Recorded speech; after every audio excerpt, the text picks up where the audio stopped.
Welcome to our part one session of paying for senior housing and long-term care.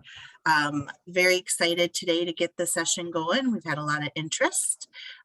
So I'm glad that you're all able to make it today. So my name is Christine Drasher. I am the marketing director of Emerald Crest Memory Care in Burnsville. I'm one of three co-hosts today. I'm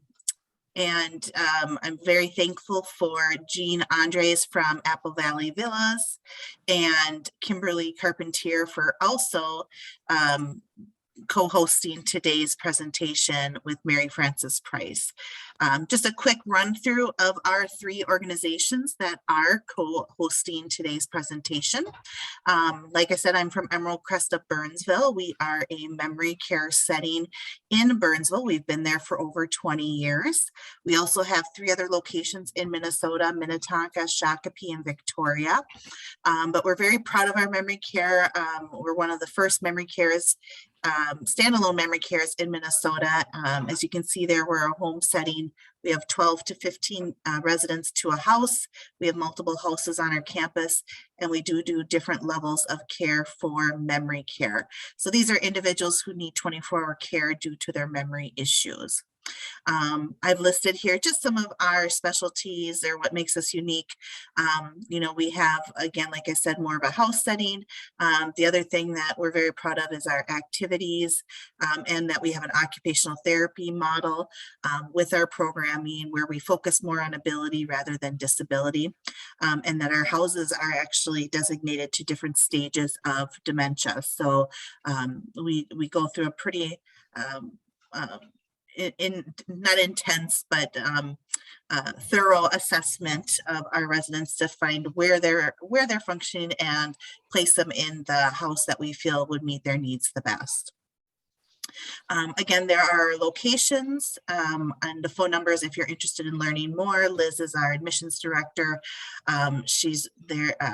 Listed right there with her information. So if you're interested in setting up a tour, we'd love to have you come by. Our second co-host is Jean Andres from Apple Valley Village. Jean is actually at Apple Valley Senior Center today with a group of seniors who are viewing this presentation at the center. Thank you, Jean, for participating in this and being there at the Senior Center with our seniors who want to have a watch party or viewing party. Apple Valley Village has been in Apple Valley for many years as well, and they have several different levels of care. They have independent living, assisted living, memory care, care suites. They also have an adult day program, which is called Open Circle, that is also in their apartment building. Short-term rehab, skilled nursing, and hospice care are all on that campus. Some features here at the Apple Valley Villas, as you can see, I listed them. I won't go through every single one, but they do have a receptionist available 24/7, so there's always somebody there to answer an emergency. They do offer I'm okay checks. They have a chaplain on site that does services twice a week, Bible studies, and some one-on-one visits. They do provide assisted living services in all their apartments. Home care staff is there 24/7, and they have nurses available 7 days a week. Some of their amenities that they offer or they have on their campus is a beautiful chapel. They have a deli and convenience store along with a very nice dining area as well up on the 4th floor. A fitness center with a therapeutic pool. Gift shop, hair salon, billiards, card rooms, lots of other amenities that if you're interested in looking more at that community, please give Jean a call. The Regent of Burnsville is our third and final co-host for today. Kimberly Carpentier is the marketing director out there. So welcome, Kimberly, and thank you for co-hosting today. The Regent, if you haven't been out there, is located on the beautiful Early Lake. It's really a pretty area. A lot of their apartments do look out to the lake, so if you like that lake atmosphere, it's a great environment for that. They also have independent assisted memory care, care suites, and respite. They also have several types of community spaces that are very attractive, like a movie theater, billiards room, pub, chapel, exercise room. They also offer a lot of social and spiritual activities, recreational, educational activities as well. They have a dining room and a chef who provides 3 delicious meals a day if you are interested in those. Transportation, they have access to a walking path on Early Lake. All their utilities are included. They do welcome pets and also have underground heating and garage and storage units available. In their independent and assisted, they have a lot of different layouts that you can choose from. Many of them have washers and dryers in the apartments, some do not, and those that don't have access to a laundry facility on that floor. They do have personal care staff there 24 hours a day, and nurses 7 days a week, registered nurses on call all the time, and they offer a lot of different medical services with I'm OK daily checks. So a lot of different services available at all 3 of those locations. If you're at a point where you're wanting to look into any of those, feel free to give those communities a call. So we're going to get started with our main event today, and I'm going to introduce Mary Frances Price, who is our speaker. Mary Frances is an attorney at law with Moss and Barnett. She provides a lot of different education out in the community. She's pretty well known as the expert in the field when it comes to elder care issues, Medicaid, Medicare, Veterans Affairs. She's been advising veterans and their families on VA benefits for many years. She is the author of the chapter Veterans Benefits for the Elder Law Handbook, published by Minnesota Continuing Legal Education since 2012. And like I said, she is a recognized leader in planning for veterans benefits. And we're going to hit more on the veterans at our next session, but this will be a good starting point to get you started on learning more about just how do you initially pay for that senior housing? So let's welcome Mary Frances Price to the Zoom. Thank you. Hello, Mary Frances. Hi, thank you. Thank you for that nice welcome. And thank you to you and your co-sponsors for hosting today's event. Christine and I have been working together probably since 2008. I remember our kids were in grade school yes, when we first met. Right. Now we have college age kids. So it tells you we've been doing this a while. And I always appreciate the opportunity to bring education to the community. So thank you to each of you for joining us today. I'm going to start with an illustration, a client scenario that I've dealt with just in the past couple days to just try and help illustrate some of the concepts we're going to learn about today. And I've changed some names, to protect the innocent, but it's a story that maybe you yourself have experienced or either through a direct family member or friend. But I met with the family of Ruth earlier this week. Ruth suffered a stroke in January.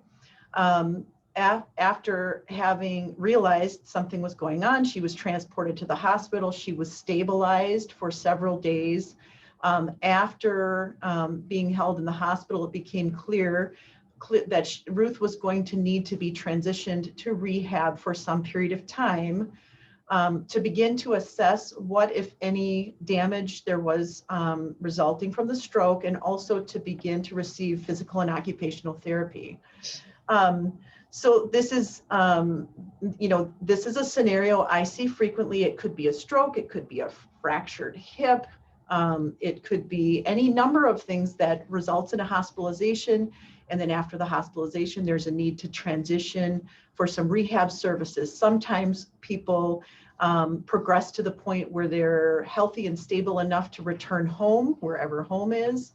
And sometimes it's a situation where their level of care, their need for daily support with bathing, dressing, using the bathroom, eating, walking may be altered by that stroke or that fracture. So This is the type of scenario where people start looking at, oh gosh, well, okay, if my Medicare benefit doesn't cover all of the therapies that I need, if it doesn't cover all of the long-term services, or if after the stroke, Ruth needs to live in an assisted living or a more supported setting, how do we pay for that as a family? How do we put together a budget? What are the pieces of the puzzle that need to be considered?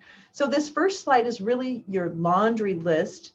This is a checklist of things that I am frequently working on with families, understanding what do these various pieces provide. Medicare has some limited coverage for long-term care services. We're going to learn about that. Your Medicare Supplement also has some limited coverage.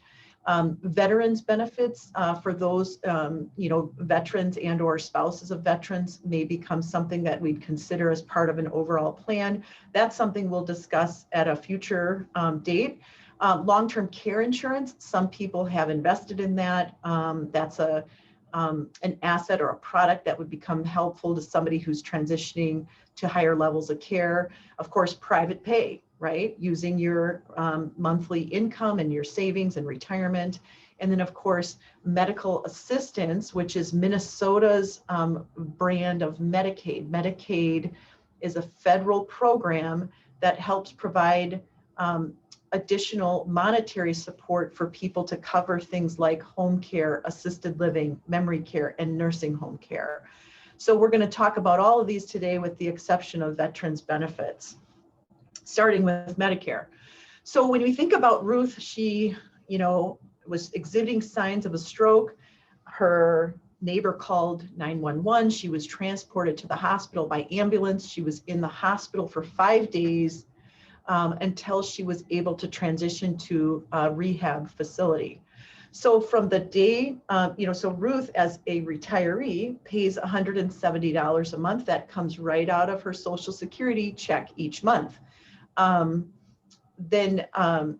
Medicare is going to provide some limited coverage for these long-term care services that Ruth is going to be receiving. So days 1, starting with the initial date of the hospitalization, and then after she transitions to rehab, days 1 through 20, her Medicare benefit is going to cover the hospitalization and the transitional care rehab at 100%. If Ruth is continuing to live in the rehab, days 21 through up to 100, then she's also going to have about 80% coverage. She's going to have a daily copay or cost sharing contribution for those days 21 through up to 100, which the current figure for is about $194.50. Now that $194.50 for people who have Medicare Supplement is likely going to be picked up in large part. That copay will be picked up by the supplement. Depends on your supplement product, but that's where you get about 80% under the primary, and then that gap in coverage, is something that the supplement would likely help with. Again, look at Christine, if you can jump to the next slide, please. So your supplement, it's important to keep in mind that it only pays for services that are covered by Medicare. If you receive some sort of therapy or device or any type of medical treatment, whether it's regular routine ongoing treatment or considered long-term care services, it's only going to be covered by your supplement if it's something that has been approved and authorized as a covered Medicare service or benefit.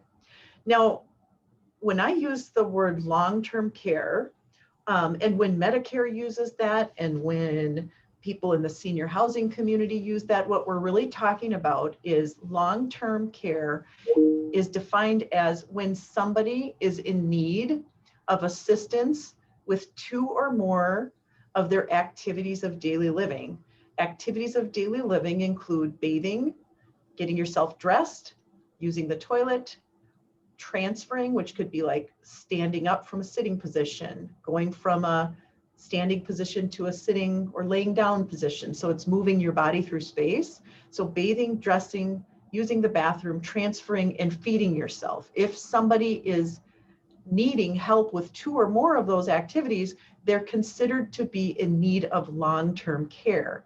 And that's when the Medicare benefit is no longer going to cover beyond 100 days in a rehab scenario. So the other way that somebody could be in need of long-term care would be if they require supervision due to substantial cognitive impairment. So somebody with dementia, somebody with Alzheimer's, some other pathology for cognitive decline that requires supervision, daily support, to make sure that they are safe and healthy. So there are people who can get themselves dressed, who can feed themselves, but they might be at risk of wandering out of the house on a cold day or misusing kitchen appliances and are said to also be in need of long-term care services.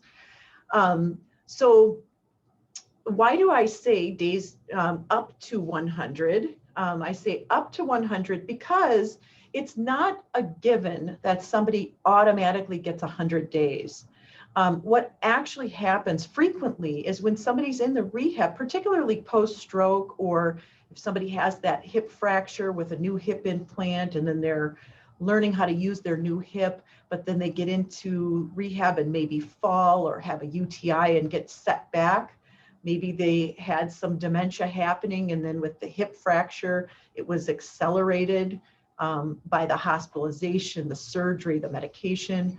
Sometimes people do not meet the markers for ongoing Medicare coverage under this limited long-term care benefit. And that's when, families would typically be notified of that in a care conference and would be notified that Medicare coverage would stop at a certain day. And then the expectation is after the Medicare coverage stops, if somebody's not ready to go home, if they're not strong, healthy, independent enough to manage those ADLs, then that's when it shifts from sort of a medical model of getting you healthy enough to go home in rehab to a more protracted, this is going to be ongoing, could be ongoing, but at any event, Medicare is not going to pay for the physical and occupational and speech therapies like it was paying after the acute hospitalization. And that's when I start to get phone calls from families that are going, oh gosh, Medicare is not going to cover this anymore. How am I going to afford, $250, $300, $320 a day for skilled nursing care and or, $5,000, $6,000, $7,000, $8,000 a month in assisted living or memory care?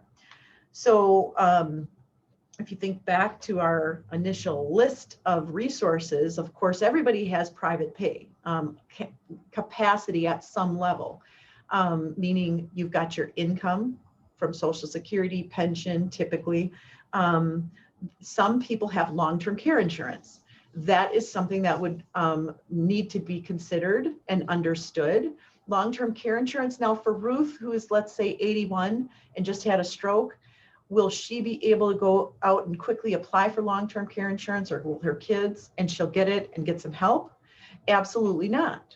This is the type of product that Ruth, if she bought it 30 years prior, maybe through an employer or maybe through an insurance broker, it's something that's privately sold, although some employers do offer it or extend it as a benefit. Most policies, older policies that I see from the 90s, some might be limited to nursing home only coverage because that's all that existed at the time the policy was written.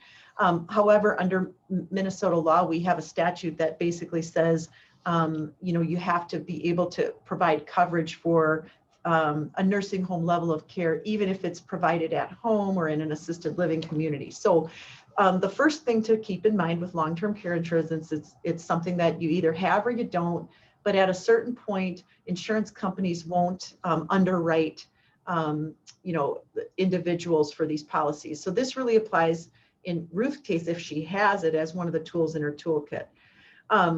This type of all insurance is highly regulated by the Minnesota Department of Commerce. What happens is, and if you have a policy, you may have experienced this, if an insurance company wants to raise premiums, they have to go to the state of Minnesota Department of Commerce and say, we have to raise premiums. If we don't, we're going to go out of business. And then they have to provide proof of that. And then the Department of Commerce will either agree that they can raise their premiums or disagree. And then what happens is people with these policies might get a letter that says, you know, your 5-year coverage at $250 a day, your premium that you've been paying is going to go up by $300 a month if you want to keep your current level of coverage. If you want to drop your level of coverage, we'll keep your premium at the same amount. So it's really important if you have a long-term care insurance product to have a full copy of the policy. You may request that from the insurance company if it's been many years and you have an original copy. You should be getting statements at least annually that show what level of coverage you have. And if in the example of Ruth, if she has long-term care insurance, it's going to be important for her family to understand what does the policy cover, what does it not cover, and how do we process a successful claim on the benefits. Most long-term care insurance, all long-term care insurance policies have what's called an elimination period. Typically, it's something like 90 or 180 days. This is the period of time for which you are qualified for coverage under the plan. You make a claim, and then it'll say the first 90 days you have to pay of assisted living or memory care or nursing home. But if you're still eligible after the 90 days, then the coverage under the policy will get started. So even people with long-term care insurance may have some individual responsibility through that elimination period. It would also be important to know if you have a policy, does it include an inflation rider? That's where, like, if I bought it in 1990 and it was $100 a day benefit, but I had 5% compound inflation, then in today's dollars, my benefit's going to be a lot higher. And that would be very important to know when you're building a budget. You also want to be sure that the type of facility, the type of services you'd be accessing in the facility would qualify for coverage under your given policy. So, you know, again, long-term care insurance, there is something in Minnesota called the partnership plan. So for people who do have long-term care insurance that meet partnership requirements, every dollar that policy pays out, if the person later needs to go on medical assistance, they can shield a dollar for dollar. Let's say a policy pays out $200,000, it's exhausted, that person now needs to go on Medicaid. With a partnership qualifying long-term care policy, that individual could preserve or protect up to $200,000 of their private resources and still be eligible for medical assistance. So if you have a policy and you're not sure if it's a partnership qualifying policy, that is something you definitely want to understand and know. So again, just reviewing, what have we talked about so far? We've talked about Medicare, Medicare Supplement, long-term care insurance, veterans benefits, not part of the conversation today, but that might be something in a person's toolkit. But by far and away, the overwhelming majority of people who are in need of help paying for long-term care, remember long-term care, help with 2 or more of the 5 ADLs or memory care needs, cognitive impairment. So we're not talking about routine, you know, visits to the doctor or I have to go to the hospital. That's what Medicare covers. Medicaid is for home care, assisted living, long-term care services, memory care, and nursing home. Medicaid is a federal term. In Minnesota, we call it medical assistance. In different states, they have, you know, Medi-Cal in California. The idea here is there's federal law. It's actually coming out of the Social Security Act of 1934. Medicaid was an entitlement program that was added on to federal law in the 60s at a time where more and more people were transitioning from family-based care settings to institutional settings, typically nursing homes in the 60s. So federal law was developed to say to each state, we're going to provide some federal funds to help individuals who are impoverished pay for nursing home and other long-term care coverage needs. So, you know, this is a program that we get the overwhelming majority of our Medicaid dollars come from, you know, federal money, but there are some programs, waivered services that are also funded individually at the state level. The rules are complicated. They're changing constantly. And so it is good to get some guidance or coaching about how those rules apply to your individual situation if you ever find yourself in need of long-term care. So to be eligible for medical assistance, there's two categories where you have to be eligible, two bases for eligibility. One is what we call categorical eligibility, meaning do you meet the clinical level of care to be eligible to get help? So that includes individuals who are blind, disabled, over age 65, and in need of long-term care services in order to maintain their health and wellness. So that's the basis of eligibility that's usually pretty easy to identify. Is somebody eligible? Let's say Ruth post-stroke now has weakness and aphasia, weakness on the right side of her body, aphasia. She has limited use of the right side of her body. Her speech has been altered, and she needs assistance with bathing and dressing, and she's got some continence issues. She's categorically eligible. That's an easy determination. The other basis of determining eligibility is financial, okay? So I think you could probably imagine, as an elder law attorney working with families, this is where I'm spending most of my time helping families understand, how do these financial rules apply to my situation? Because the categorical eligibility is usually pretty clear. Ruth had a stroke, she needs help. Okay, she is clinically eligible. We might have some questions about, could she live in assisted living, or does she really require skilled nursing care? Either of those would be in the categorical eligibility column. So the financial eligibility is really where all kind of the confusion and need for guidance typically comes in. When somebody applies for medical assistance, everything they own has to be disclosed. So assets is the general term we use in legal and financial planning to refer to things like houses, cars, bank accounts, retirement funds, life insurance with cash value. Really anything that's part of your estate is an asset. And when somebody applies for medical assistance, assets are characterized in one of three buckets: excluded, unavailable, and available. So excluded assets would include somebody's home if they're living in the home, or if a spouse is living in the home. Under Minnesota law, we can exclude a home with equity up to $634,000, okay? Only if the medical assistance applicant or a spouse or a disabled child are living in the home, okay? If somebody moves to the nursing home and has a house in the community and they can't return there, if there's a possibility they could go back within 6 months, it would be deemed unavailable, okay? But if it's clear, like Ruth will never live independently ever again, then her house would be considered available. She'd get a 6-month grace period to try to prepare that house for sale and sell it. If she had no other money and just that house was there, she'd have this 6-month grace period. She would be extended medical assistance coverage until her home sells. But in any event, homes are generally excluded. One automobile, generally excluded. Personal property, clothing, jewelry, personal effects, generally excluded. Prepaid burial and cremation plans, excluded. So those are kind of a common excluded assets. We don't look at them, we don't count them. Unavailable would be something like, my aunt died in North Dakota and I'm expecting a $30,000 distribution from her probate, but I don't know when that's going to happen because the probate's going on and on.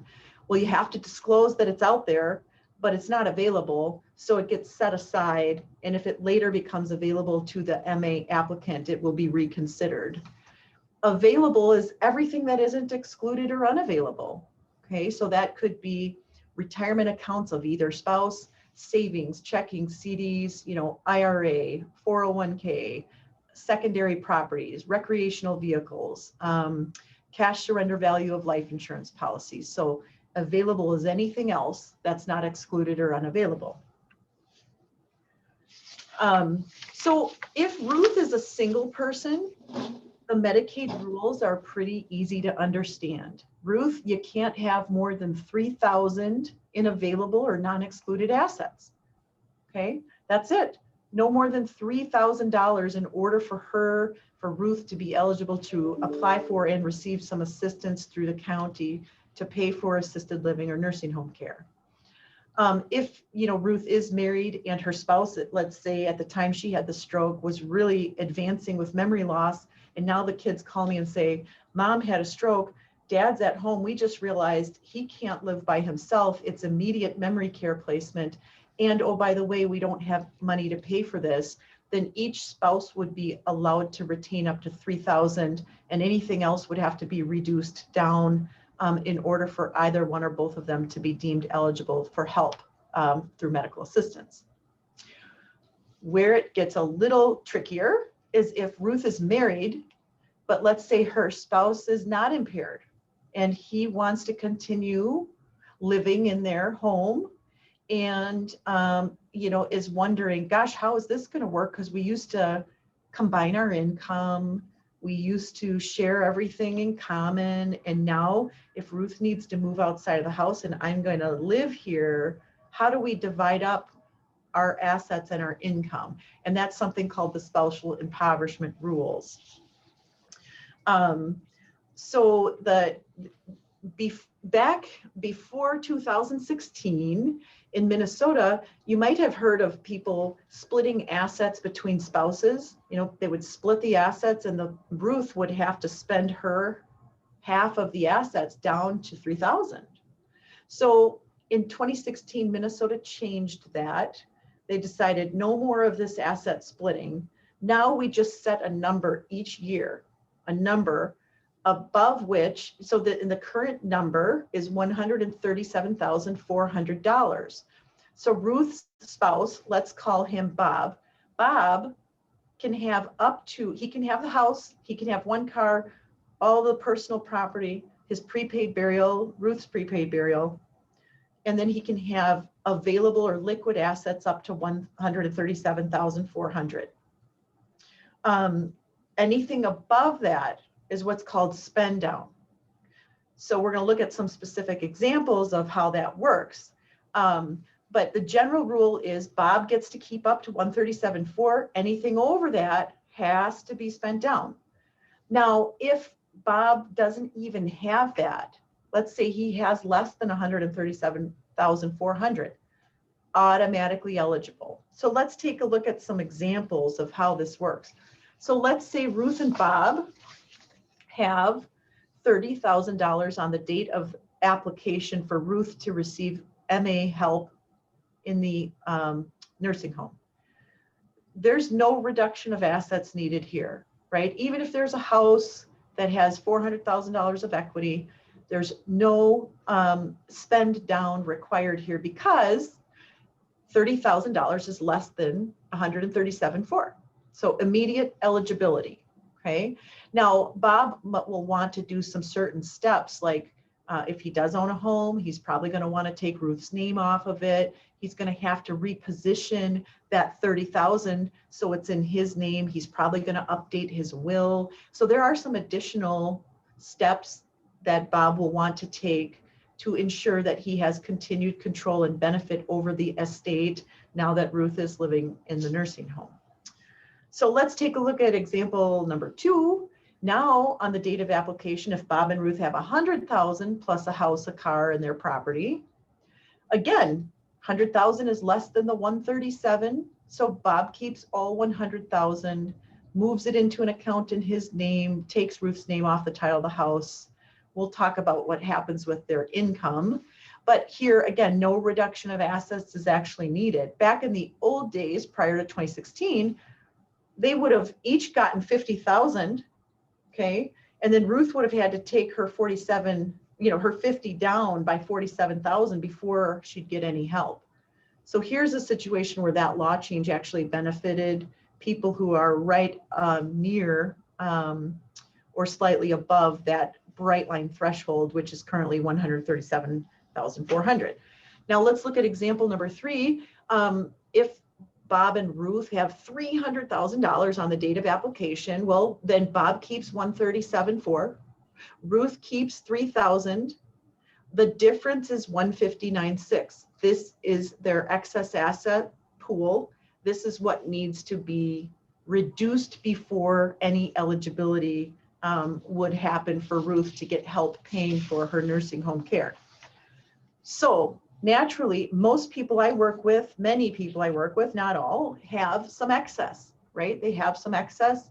They want to know, what can I do with the excess? What's permissible? So reducing assets is a common question by people. What's permissible? So one of the things that they could consider, let's say there's a home and it has an outstanding line of credit or a mortgage, or there's some credit card debt or some sort of debt obligation. You can pay down or pay off a debt obligation. If it's related to the exempt house, it's a smart thing to do probably, because that house is exempt and that's going to become, Bob's primary home place. Let's say Bob and Ruth are driving, a 2012 Buick. It might be time to trade that in and purchase a new vehicle, because if they have to reduce assets down, that's a way to do it where it provides secure, safe, modern transportation, and that's an exempt resource for Bob. If they have not done so already, I would encourage them to prepay funeral and burial plans. In the state of Minnesota, you cannot give money directly to a funeral home or cremation provider, but you can buy a policy from a funeral home or cremation society, an insurance policy that's payable to the provider after the death of the individual purchaser. And that's commonly referred to as a Medicaid qualifying funeral burial trust. Okay. And so people who are spending down and purchasing funeral and cremation plans will want to be sure that it meets the enhanced requirements of a Medicaid qualifying irrevocable plan. One thing, sometimes people say, well, since there's no limit, there is no limit on how much you can put into a funeral or burial plan. You can also buy things for your children and other family members, funeral and burial space items. So, I've had families that buy a crypt for $10,000. That's going to be intended to hold the cremated remains of a number of family members, maybe parents and children and sons and daughters-in-law. And they prepay the crypt, the container for the cremated remains, and the cremation services, and that's permissible. What is not permissible is to say, well, I'm going to put $50,000 in that plan, but I'm only going to use 10, and then I'm going to hope that the excess goes to my family. In that scenario, the Medicaid qualifying plan has to give the excess to the state of Minnesota. So you don't want to overfund those, but you do want to adequately fund funeral and burial space items before you go on Medicaid, because guess what? Funeral and cremation services are an inevitable expense for all of us. So it's a sensible thing as part of a spend down strategy. If let's say Bob's house is in need of some significant upgrades or repair or even remodeling, that would be a permissible way for him to use excess assets. Let's say he's in a home that doesn't suit his needs and he wants to purchase something else and it happens to be more expensive than his current home. As long as it doesn't exceed the equity cap of 634, that would be allowable. Now, let's say Bob's living in the house. They've been in the house since, 1978. And he says, I don't want to live here if Ruth isn't going to live here. I just think I want to sell and then move into a co-op or a rental, or, if she's in a community with independent apartments and memory care or assisted living, I'm going to get a unit down the hall. One thing to keep in mind is if Bob sells that house with $450,000 of equity before Ruth goes on medical assistance, he has now just converted an exempt or excluded asset into a big available asset pool and increased that spend down, especially if he's going into a rental situation. He might want to do that. He might say, well, I'm just going to pay privately. But if his intention was to get some help with medical assistance, paying for long-term care services, he'd be better to keep the house in his name, apply for medical assistance, and then if he sells the house and it's in his name, then all the proceeds would go to him, and then he could move in and use the proceeds for his rent. So, and that does not cause Ruth to become ineligible. So again, timing of these decisions for married persons is really important. Okay, really important. So we've been talking about the savings, the investments. We haven't really talked about the income. Okay, let's say that Bob's income is a lot higher. Let's say he has a pension, he's a retired teacher, and he gets $3,200 a month, and Ruth has $600 a month of Social Security. Bob would not be expected to use any of his $3,200 a month to pay for Ruth's needs, except that I'll say under the elderly waiver, Minnesota, the Medical Assistance Elderly Waiver Program, there are scenarios where a spouse has to help pay a rent obligation. So even though he's not going to have to pay for long-term care services, no contribution, there are scenarios where the community spouse needs to use some of their income to help pay the rent portion. If she's in a nursing home, then there's absolutely no contribution expected because those funds are allocated differently than assisted living, the memory care. So that's the scenario if Bob has the higher income and Ruth is lower. Now let's flip-flop it. Let's say, Bob was, self-employed. He didn't report all his earnings. His Social Security is only $600 a month, but Ruth is a retired teacher. She has $3,200 a month of pension. Bob's going, oh my gosh, I'm going to be at home with $600 a month. We were using Ruth's pension to meet our monthly needs. Federal law says that Bob gets a minimum of $2,178 of marital income. So if he only has $600, he's going to get a distribution from Ruth. So add that $600 to get him up to the $2,178 as a minimum. Okay. He might even get up to $3,435. He'll be somewhere in between there, $2,178 to $3,435. Where or how much depends on how much he pays for his housing.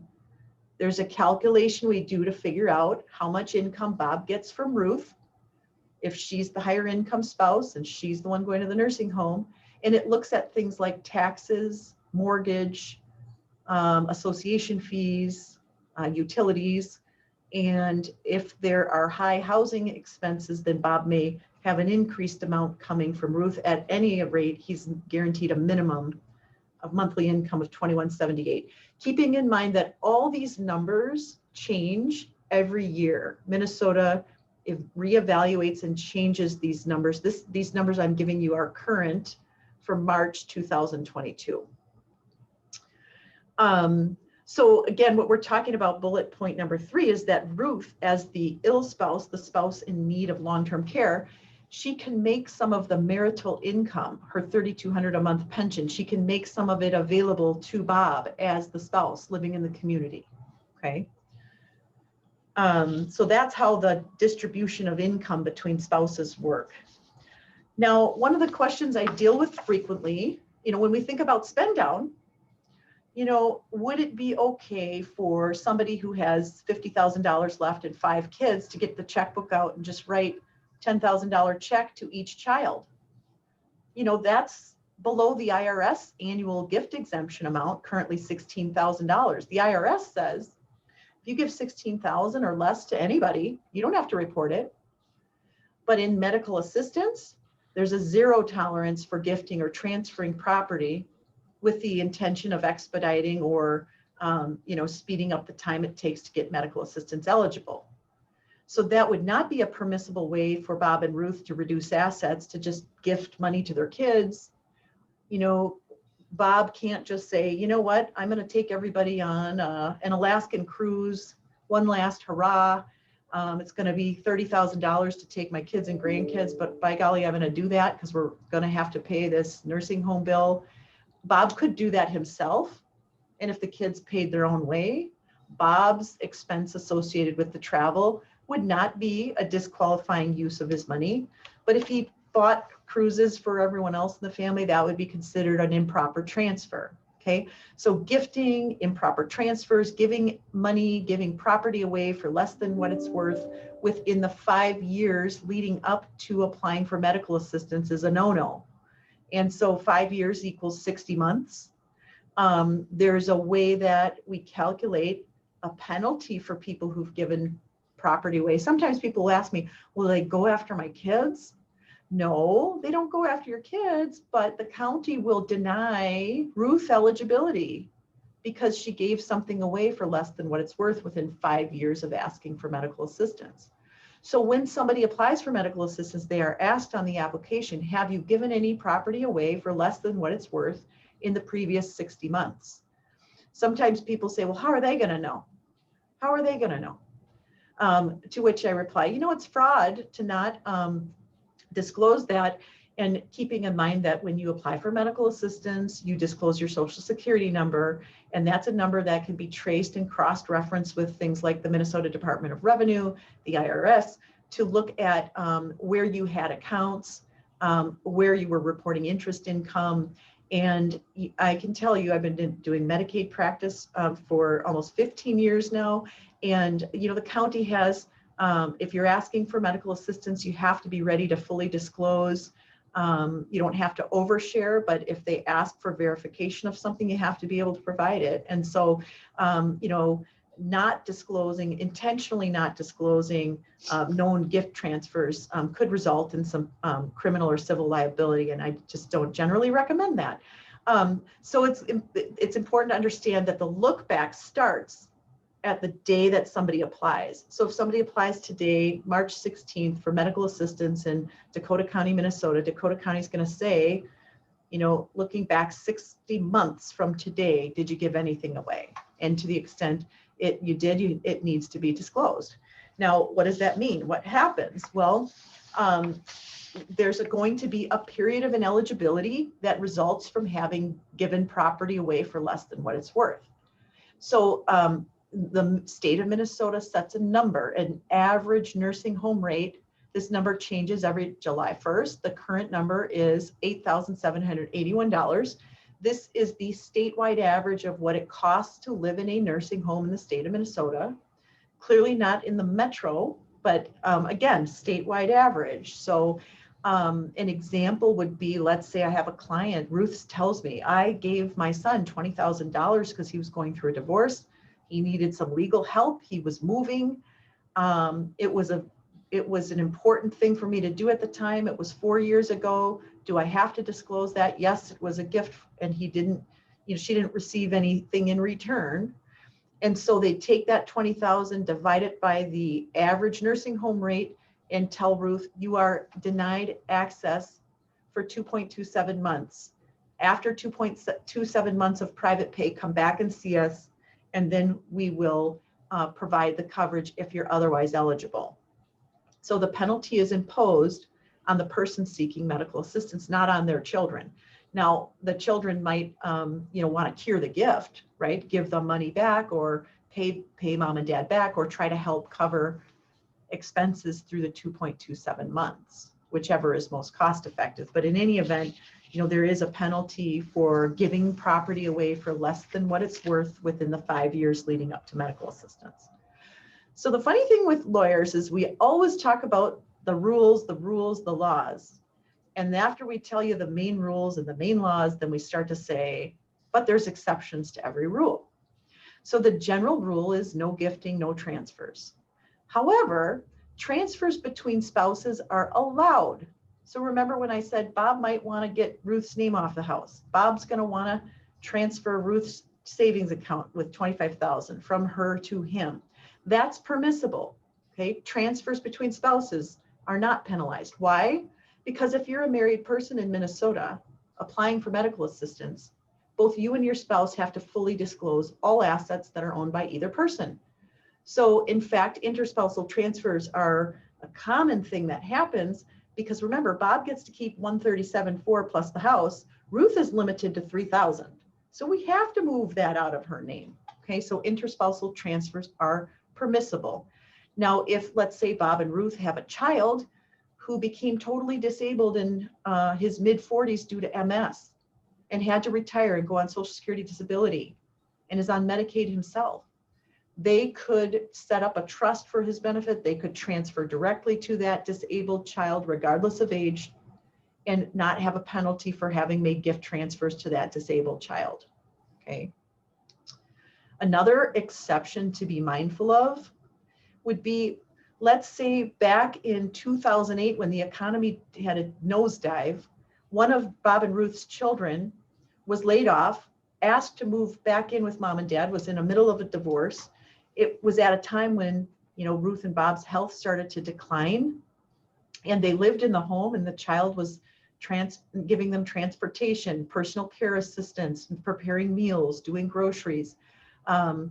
If that child provided care like that, long-term care supports that allowed Bob and Ruth to stay in the home longer for at least 2 years leading up to a move into assisted living or nursing home, then if that arrangement is substantiated by a physician, meaning the physician says, yes, that child was living with Bob and Ruth in this case and providing services that were that child not there, that Ruth would have had to move a lot sooner, then that child can be the recipient of the house. Child or grandchild can receive the house, okay? Also, if somebody's living with a sibling, they own a home with a sibling, and one person needs to go into care and the other person is going to continue to live at home, then they can gift the other portion of the house to the sibling without a penalty. So those are some exceptions to the general rule. General rule, no transfers. But as with most things, there are exceptions. Today, I'm giving you a kind of a high-level summary. There are exceptions like, let's say Bob and Ruth both have really low income. One is $600 a month, one is $1,000 a month, and there's just not enough income. They might be able to keep more savings. That's called, if you have insufficient income, you get to keep more than 137 to try and make up the difference because there's just not enough income. So these are the type of things that I help families understand. I think sometimes when people try to apply for medical assistance themselves, or maybe they have a well-meaning senior professional that's not a lawyer that says, I'll help you fill that out, they may be missing some huge exception that could apply to that family, like the excess income producing asset exception, or some of these that we're talking about here. The program is layered with rules.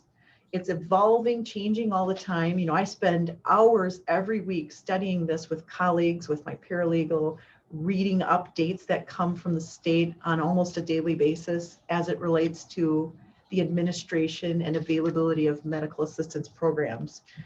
This is not garden variety information. So it's important to get some guidance if you find yourself in this need of long-term care. So one of the things that I always tell families that are accessing medical assistance, it's necessary and needed by many, right? But the way I characterize medical assistance in Minnesota is like, think of it as a long-term loan. So in the case of Ruth and Bob, let's say it's determined that, Bob's going to live at home. He gets the house, he gets the car, he gets his $137,000. Ruth needs to go on MA and get some help. What happens if, let's say, Ruth lives and she accumulates, she received $100,000 of medical assistance during her lifetime and then dies. Okay, that $100,000 can be collected against Bob's estate after he dies, not while Bob is living, but after he dies. That $100,000 can be collected from anything remaining in his estate, and that's called estate recovery. Now, let's say that Bob's living at home. He's got his 137 in the house, in the car. Ruth's still in the nursing home, and Bob dies suddenly of COVID. Now what? Well, it depends on what Bob's will says. If he has a will that says everything to Ruth, then everything goes to Ruth. She goes off of medical assistance and she spends down what remains of Bob's estate. If Bob has a will that says omit Ruth and go to my children, then Ruth is still going to have what's called an elective share right. She needs to get a portion of that house and a portion of that money. It's going to be limited though. It's going to be limited to the statutory elective share. So that would allow Bob to get his half of the estate, a little more than half, out to his children, but Ruth still has to receive her marital share, and she will have to go off of medical assistance and spend it down, or put it in a pooled trust, or do some sort of planning around that. So this idea of, what happens after the death of Bob and Ruth is something that you definitely want to understand if you are in a situation where you're going to apply for and receive medical assistance, because there are certain steps legally and financially that you'll want to observe to make sure that you're complying with these rules, but also not allowing the state to recover any more than they're entitled to. For example, if Ruth died with that $100,000 outstanding and Bob had the equity in the house and his 137, but then a month after Ruth died, he got an inheritance from his uncle in North Dakota of $200,000. Minnesota can't go after that $200,000. So it'd be really important for Bob and his family to document, when that came in, and make sure that the state of Minnesota doesn't try to attach an interest to assets that are legally not available to them. So I think we're at the end of our hour. We're at the end of our road for today. The main focus, again, just to kind of summarize, how do you build a budget to pay for long-term care? What we're talking about is, families like Bob's and Ruth who suddenly find themselves in a situation where they've got a new monthly expense of $9,000, and they want to make sure Ruth has a good place to live, that she has adequate resources to cover the care, and that Bob is going to be okay and have a place to live and have some income, and not be foolish in the spend down. And so that's part of building that plan on figuring out, how do I pay for senior housing and long-term care? So again, I want to thank our sponsors today, and I'll let Christine kind of wrap us up. Sure. Thanks, Mary Frances. See, I'd like to try something new with some questions, because usually we do like to offer questions. So usually I have people put their questions in the chat room, but I think with the size of our group today, if anybody would like to ask Mary Frances a question, put your name in the chat room and I will call upon you. And at that point, I'll have you unmute yourself and then you can ask the question. I prefer to just have that person be unmuted, so one person at a time. And then when that is done, I'll call upon the next person who has a question in the chat room.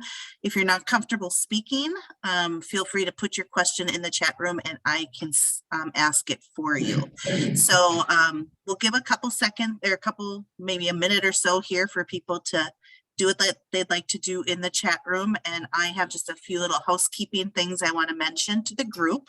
I will have handouts available and a recording of this presentation available probably within the week. And I will send it out to everybody who is registered for this presentation. So look for that. If you have any questions specifically that I can help you with, my email is listed on this slide here. Our next presentation, or part 2 of our series that is focusing on the veterans benefits, is on Wednesday, March 30th, 11 a.m. again on Zoom. You will get a reminder within 24 hours if you did sign up for that with the Zoom link and directions on how to get on. So, all right, so let's go to the chat room here. And Diane, if you have a question, you can go ahead and unmute yourself and ask it. Awesome, thank you. And I just want to say to Mary Frances, thank you very much. That was very informational. I've been working with my aunt since 2018. She is currently in Ohio. I am in Minnesota. She is currently in a facility getting all levels of care. She's in what they call the special care unit. Just as a little bit of background, she has been paying private pay for probably the last 7 months. I anticipate that the next 6 months, her private pay monies will run out. So now is the time I'm starting to learn about Medicaid. I know Ohio has a waiver program, and so I need to deal with them on that.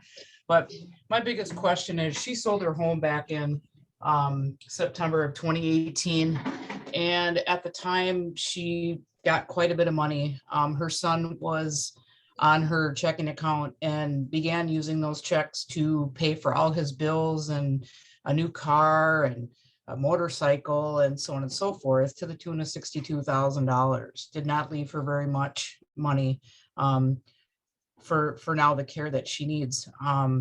So going back to the 5-year look back period, obviously that falls in that 5-year look back period. If he wrote himself checks without her knowledge to the tune of 62 grand, is that going to penalize her going forward when we apply? You know, it could, but what I'd say is if she did not have knowledge, did he use a power of attorney? He was joint on the account? He was joint on the checking account at the time. Okay. You know, I mean, the issue becomes that's abuse of a vulnerable adult. That's financial Yes. abuse of a vulnerable adult. If it hasn't been reported to law enforcement and there hasn't been like an ensuing investigation or something, you know, at a minimum, clearly, you know, there has to be some way to substantiate that she was a vulnerable adult, that he abused access to her money. And the problem is, in order to make sure that when you're applying for Medicaid, that you prove that it wasn't a gift, that it was abuse of a vulnerable adult, some families are reluctant to, you know, potentially subject their family members to civil and criminal liability. But that's what you need to do in order to protect her ability to get on medical assistance sometimes. 2018 is within the 5-year look back period. So clearly it's going, you know, I mean, I guess the question would be, is it a gift? Is it a transfer? Did she get fair value? No, she didn't. But she also didn't do it intentionally or knowingly. So the burden on application for Medicaid is to show that she didn't do that intentionally. In fact, she was taken advantage of, but be mindful of the fact that there may be some consequences for her son. And we kind of know that going forward. At the time, it wasn't even, I mean, we didn't know what was happening because she was getting her statements, her bank statements. And so theoretically, she kind of knew what was happening because he was able to write himself checks. Unfortunately, on her behalf or whatever, the bank also was aware of the fact that this was happening, and they actually called my aunt. And I do have somebody that would testify if necessary, but I know at the time, June did not want to do anything to her son because, number one, she was afraid of him as well. So nothing has been done that route, but I think I do have enough backup to kind of show Medicaid that, because I told her, I said, you know, if he's taking this money, it's going to look like a gift. And it was all within about a 6-month period of time. So it wasn't like it went from, you know, 2018 to 2019. We put the kibosh to it. She moved all of her money out to Minnesota so that we could control her money here. And that's what she's, you know, kind of living on now. Yeah. But I said, he's going to have to pay tax on that at the very least. He should have to qualify that because it does go over the threshold of what the IRS is allowing for gifts. I would engage an Ohio elder law attorney, and you know, I know how I would handle that in Minnesota and as it relates to the medical assistance application. But you know, I would get somebody that can help you tell that story and help protect her legal interests. Thank you. I appreciate that. Thank you. All right, I gotta unmute myself. I was talking to myself there all by myself. Let's go to Stephanie. You can unmute yourself and go ahead and ask your question. Hi, so I am curious, what is the amount for a widow? I think that was the Stephanie. Oh, Or which Stephanie? Oh, I'm sorry, Stephanie Spandel. oh, sorry. Okay, that's all right. Thank you.